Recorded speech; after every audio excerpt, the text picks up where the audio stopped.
আসসালামু আলাইকুম প্রিয় দিনী ভাই ও বোনেরা, সবাই কেমন আছেন? আশা করি সবাই ভালো আছেন। আলহামদুলিল্লাহ, আমিও আছি ভালো। আল্লাহ তাআলার প্রতি শুকরিয়া আদায় করি। আসুন সবাই আলহামদুলিল্লাহ। তো আজকে আমি আপনাদেরকে একটি ভিডিও নিয়ে এসেছি। আশা করি পুরো ভিডিওটা দেখবেন না টেনে। আজকে যে বিষয় নিয়ে আমরা আলোচনা করব আর সেটা হচ্ছে রাতের ফজিলতপূর্ণ কিছু আমল ও সুন্নাহ সবাই পালন করার চেষ্টা করবেন ইনশাআল্লাহ। তো প্রথমত আমরা রাতে এশার নামাজের পরে সূরা মুলক তিলাওয়াত করি।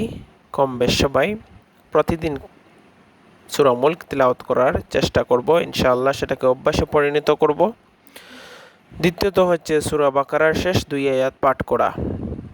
বাকারার শেষ 2 আয়াত পাঠ করবেন ইনশাআল্লাহ।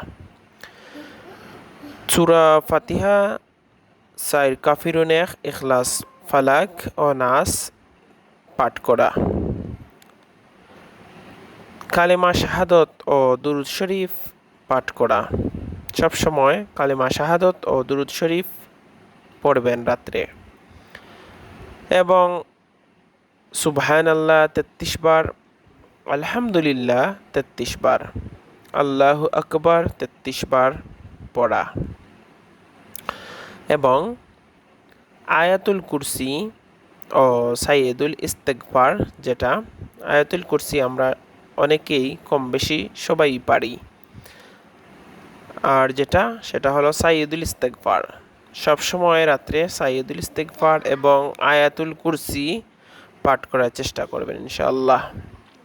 ঘুমানোর দোয়া পাঠ করা এবং ডান কাত হয়ে ঘুমানো এবং অজু করে ঘুমানো। তো প্রিয় দিনী ভাই ও বোনেরা, সবাই আয়াতুল কুরসি পাঠ করবেন এবং সাইয়্যিদুল ইস্তেগফার পাঠ করবেন। এবং ঘুমানোর আগে আপনি অজু করে ঘুমাবেন এবং সবসময় আমরা ডান কাত হয়ে ঘুমানোর চেষ্টা করব ইনশাআল্লাহ। এবং মনে মনে নিয়ত করে ঘুমাবেন যে তাহাজ্জুদের নামাজটা আদায় করার জন্য। তাহাজ্জুদের নিয়ত করে ঘুমানো। আল্লাহর কাছে মাফ চাইবেন এবং সবাইকে মাফ করে দিবেন। আশা করি বুঝতে পেরেছেন সবাই।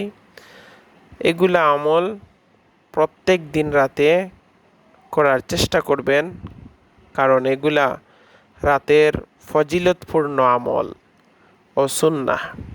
আশা করি সবাই পালন করার চেষ্টা করবেন ইনশাআল্লাহ।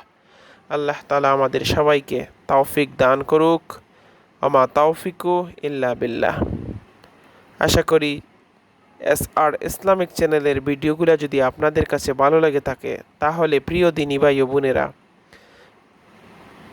দুনিয়া ও আখিরাতের সওয়াব হাসিল করার জন্য ভিডিওটি শেয়ার করে অন্যকে জানার সুযোগ করে দিন।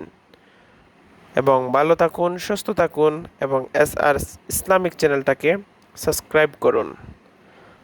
পরবর্তীতে কোন ধরনের ভিডিও পেতে চান সেইটা সম্পর্কে কমেন্ট বক্সে জানাবেন ইনশাআল্লাহ।